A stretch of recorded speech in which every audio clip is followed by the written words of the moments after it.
This is Tim Bryce with my column entitled Being Put on the List. During the 1952 classic movie The Quiet Man, starring John Wayne, the antagonist is played by Victor McLaglen as Squire Red Will Danaher, a boisterous Irishman who tries to intimidate people through his physical presence. If you crossed him, you were placed on his list, which was maintained by a little black book by his assistant. If someone was placed on the list, the squire would not socialize or do business with that person until, through some miraculous stroke of fate, the person redeemed himself. I think we all have some sort of list we maintain. I know I do. There are unscrupulous people I simply do not want anything to do with, not even to shake their hand.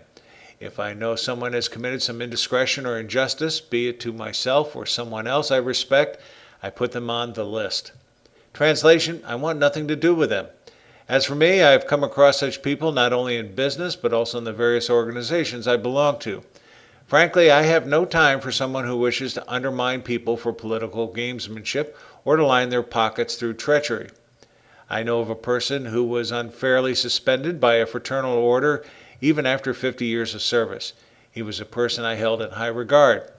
He may have been prone to coarse language now and then, but he was a good person, and you could take his word to the bank. Unfortunately, there was a rush to judgment by the powers of the order, and he was never allowed to defend himself of the suspicious charges. Other members of the order wouldn't come to his defense, as they were in fear of being penalized themselves. Cowards. Consequently, he was suspended indefinitely. There are a lot of people in that order I've put on my list and will not shake their hand. Now, that was 5 years ago. Some people have said to me, "Tim, why don't you just let it go? This cannot go on forever." To which I replied, what if that had been you? Would you have wanted me to just let it go? They looked back at me blankly. Shaking of a person's hand is very symbolic. It means you like them and trust their judgment to do the right thing. Not shaking someone's hand may seem innocuous, but try it sometime. By not shaking the person's hand, you are saying, I do not trust you as a person. You are on the list. For some reason, I have several restaurants on my list, a few with prominent national names. A couple of them are highbrow, some are franchises, and others are just simple restaurants. I placed them on my list either because the food or service was bad, or both, or there was some other faux pas made, such as an obnoxious hostess, waiter, or manager. I would give you the names of the restaurants in question, but that is immaterial at this time. Suffice it to say, they did something that earned them a prominent spot on my list. Some people suggest I'm being too stubborn, that I should give them another chance. Well, I tried this a couple of times and lived to regret it.